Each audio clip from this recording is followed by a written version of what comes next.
It's time for Defending and Commending the Faith with Joe Mott, inviting the atheist, agnostic, and skeptic to examine for themselves the evidence for the Christian faith. We are all limited by what we do not know and by the things we think we know but are not true. Dr. Joe Mott earned his PhD at LSU and was a distinguished math professor at Florida State University for 38 years, helping to write 3 math textbooks and authoring over 30 research articles in math. He is now the host of this radio program, Defending and Commending the Faith. Here is Joe Mott. We've been talking about relativism. Relativism is the philosophy that denies absolutes. Absolute truth is no longer paramount, for the notion prevails that there are no absolutes. Truth is no longer considered the same for all persons, at all times, in all places. Relativism says, pick your own truth. One version is as good as the next. Moral relativism denies any moral absolutes. Relativity of truth denies any truth absolutes. I expect that contrary to those two assertions, most people believe that only some things are relative. Here's one problem of relativism. If there are no absolutes, then there is no absolute truth, and everyone's point of view is equally valid, which leaves us to the decisions driven by the opinion polls and to a world where spin replaces substance, the loudest voice replaces reasoned dialogue, and the powerful, not the truthful, prevail. When truth is displaced, we lose the ability to trust. A loss of trust erodes the stability and the security that we need in healthy relationships between persons or between each person and our institutions. When truth evaporates and takes trust with it, insecurity and suspicion rule the day. Who wants that scenario? But that is what we've got. Such a view leads one to become very skeptical about truth claims of any kind, and taken to its logical conclusion leads to nihilism. To critique the relativist's viewpoint, one only needs to begin with their central assumption, namely that absolutes do not exist. To say that is to claim implicitly that there is at least one absolute, namely that absolutes absolutely do not exist. So this view is self-defeating. In the last episode, I said that subjective relativism asserts that what is wrong or right and what is true or false are subject to individual interpretation. Conventional relativism rejects that claim and teaches instead that each person submit his will to that of the culture. Cultural relativism says no moral absolutes can exist. I also said there are 2 ways for a proposition to be true. It can be objectively true, or it can be subjectively true. Let me clarify. There is a distinction between the words objective and subjective. Objective means independent of people's opinions. Subjective means dependent on people's opinions.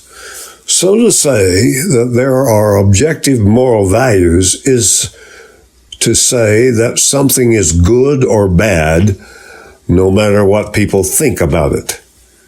The whole gamut of feelings, biases, whims, or attitudes can contribute to one's opinions.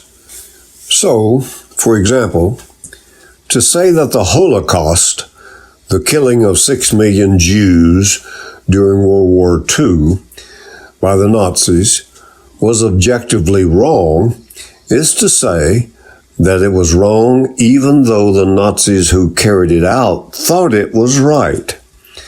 And it would have been wrong even if the Nazis had won World War II and succeeded in exterminating or brainwashing everybody who disagreed with them so that everyone believed the Holocaust was right. Truth claims can be separated into two categories, either objective or subjective. An objective statement, you recall, conveys something about the object of the statement that is independent of one's opinions. Moreover, objective claims are either true or false. Their truth or falsehood resides in the correspondence with reality, upon the facts of the matter. If a statement is both objective and true, then it is something that is true for everyone, everywhere, at all times, whether they agree with it or not. So if I say, I own a 2003 Acura car, the object of that statement is the 2003 Acura car. This is an objective statement because it is independent of my opinions. And it is true because I do, in fact, own such a car. On the other hand, if I had said I own a 2004 Acura car, that would still be an objective statement, but it would be false because I do not own such a car. If I say the color of my 2003 Acura is blue, this is an objective statement whose truth or falsehood does not depend on my internal subjective opinion, but on the external fact of the color of my car.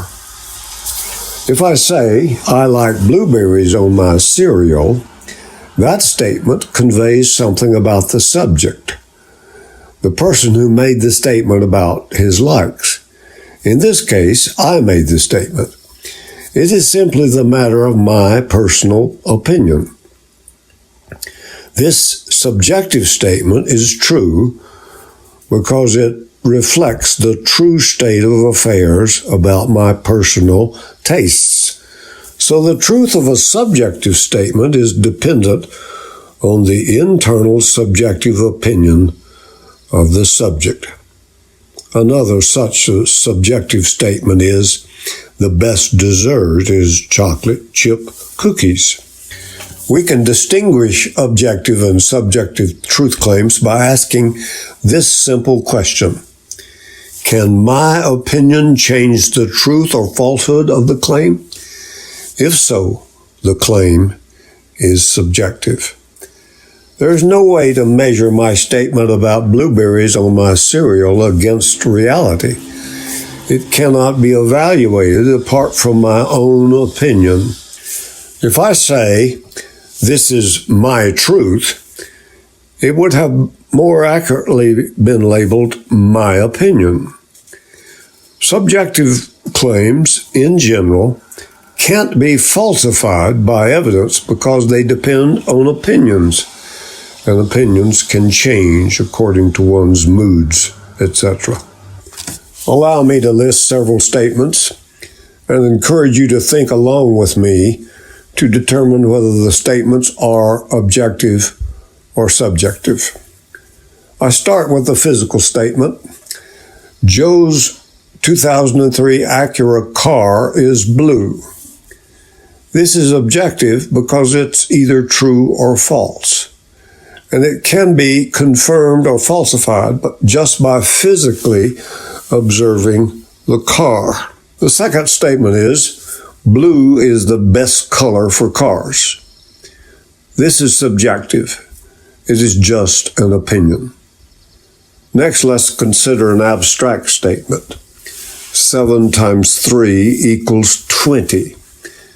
The fact that it is a false equation may give you some difficulty, but it is an objective statement because my personal opinion can't change it. How about this statement? Math is the most exciting subject. You might think this is so patently false that it has to be objective, but it is an opinion, so it is subjective. Fifth statement. Joe can hit his tennis serve over 100 miles per hour. I happen to know that this is a false statement, so it is objective.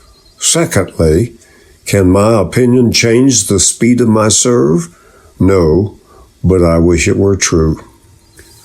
Consider this statement. All religions are the same. I have offered no evidence concerning its truth, but it is objective because we can determine it is either true or false. If two religions differ in a single doctrine, then the statement is false. The seventh statement is a moral statement.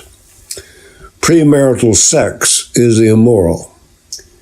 We know from opinion surveys that most people are not sure whether moral claims are objective. But what about this moral claim? This is objective because it is either true or false. Let us now consider this metaphysical statement. God exists. Is it objective or subjective? The culture wants to relegate all religious claims as subjective. But this is not subjective because I can't change its truth by changing my opinion about it. That's one reason. It is true or false according to whether God exists or not. So it is objective. That's another reason. It's not subjective because you can't falsify a subjective statement. One reason is enough, and I have given 3 reasons. Yet instead of treating the statement God exists as an objective statement, many now treat it as subjective. Instead of agreeing or disagreeing, the response might go like this. That is your truth. God may exist for you, but he doesn't exist for me. Notice the focus has changed from objectivity, where we are seeking correspondence to reality, to this new focus of relativity, where we are depending on the subject who is making the statement. God's existence is not like your tastes. Today, it is popular to view all statements regarding religion, theology, morality, and matters of political correctness as simply subjective statements of opinion.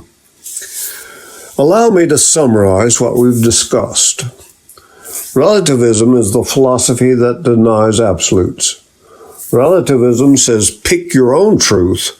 One version is as good as the next.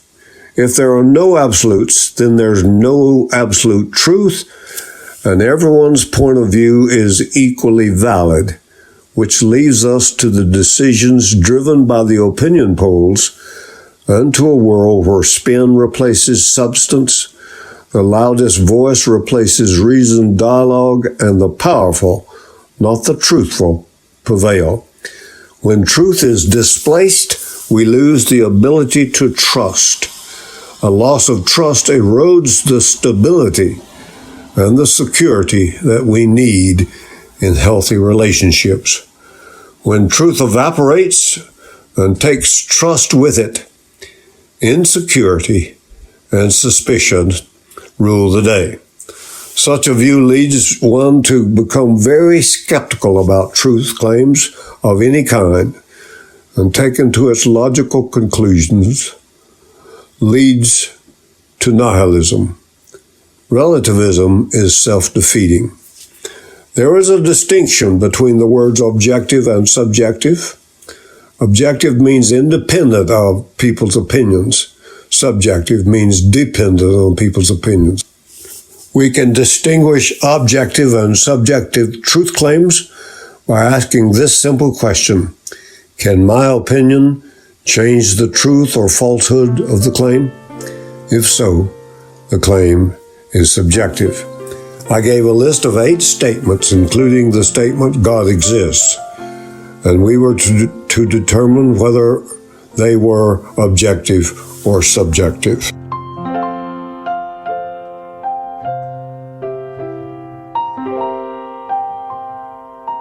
Thank you for listening to Defending and Commending the Faith with Joe Mott, a production of Wave 94 Radio in Tallahassee, Florida. If you have any questions or comments for Joe, please forward them to Doug Apple at Wave94 at this email address, dougapple@wave94.com. And be sure to join us every Monday evening at 6:45 p.m. on Wave 94 and subscribe through your favorite podcast app. Defending and Commending the Faith with Joe Mott.